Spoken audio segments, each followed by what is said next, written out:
Hello दोस्तों आप सबका आपके अपने चैनल में स्वागत है। आज हम बात करते हैं एक कहानी की जिसका नाम है तलाक और शर्त, एक दिल को छू लेने वाली कहानी। जब मैं रात को घर पहुंचा तो मेरी पत्नी ने खाना लगाया। मैंने उसका हाथ अपने हाथों में लिया और कहा, मुझे तुमसे कुछ जरूरी बात कहना है। वो शांत बैठकर खाना खा रही थी। उसकी आंखों में कुछ दर्द सा साफ नजर आ रहा था। अचानक मुझे नहीं पता कैसे कहूं, मगर मुझे उसे बताना ही था।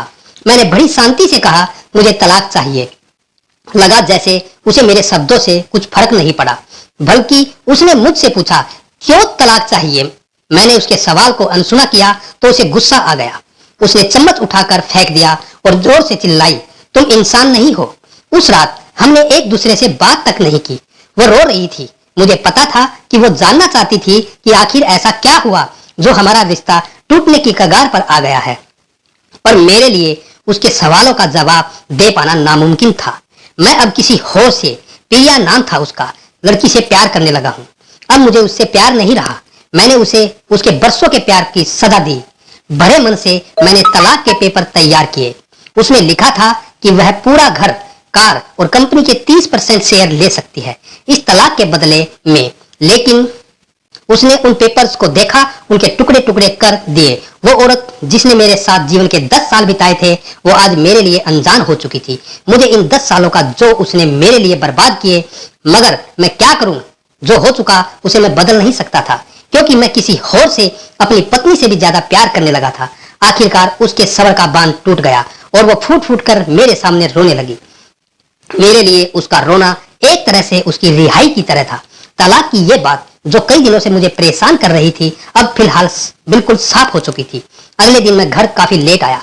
मैंने देखा कि वो टेबल पर बैठकर कुछ लिख रही थी। मैंने शाम का खाना खाया था, लेकिन फिर भी मैं सीधे ऊपर जाकर अपने कमरे में सो गया, क्योंकि पूरा दिन प्रिया के साथ रहने और कई जगह घूमने के बाद मैं थक गया था। वो शायद रात को उसी टेबल पर लिखते लिखते सो गई थी। सुबह उसने तलाक देने की शर्तें बताई। वो मुझसे कुछ भी लेना नहीं चाहती थी। उसे सिर्फ तलाक से पहले 1 महीने का समय चाहिए था।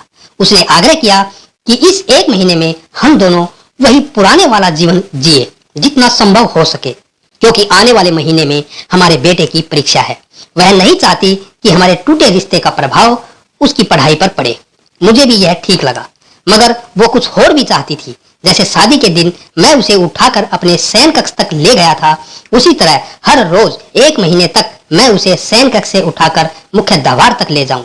मुझे लगा यह पागलपन है, मगर इन आखिरी दिनों को थोड़ा अच्छा बनाने के लिए मैंने उसकी यह शर्त स्वीकार कर ली। मैंने प्रिया को अपनी पत्नी की सभी शर्तें बताई।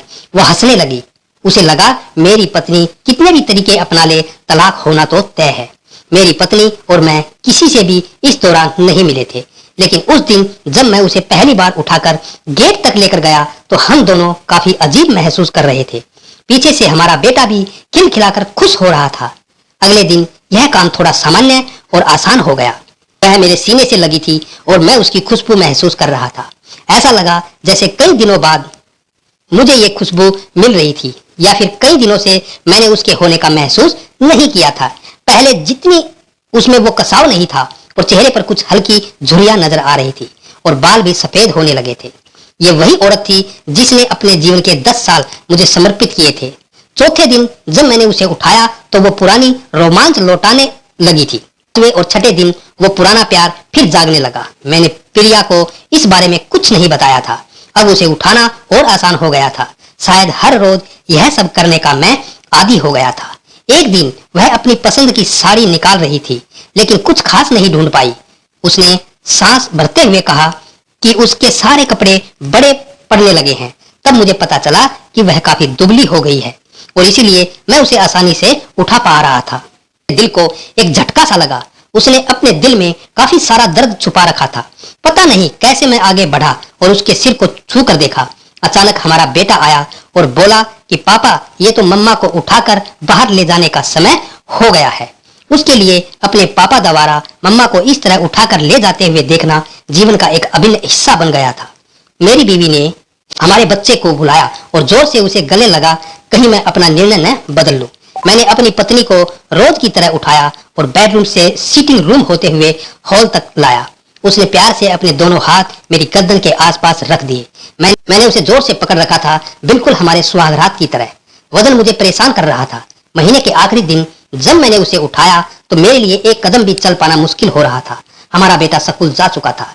मैं अपनी कार से ऑफिस गया और कार से कूदकर बाहर आ गया, बिना कार को लॉक किए।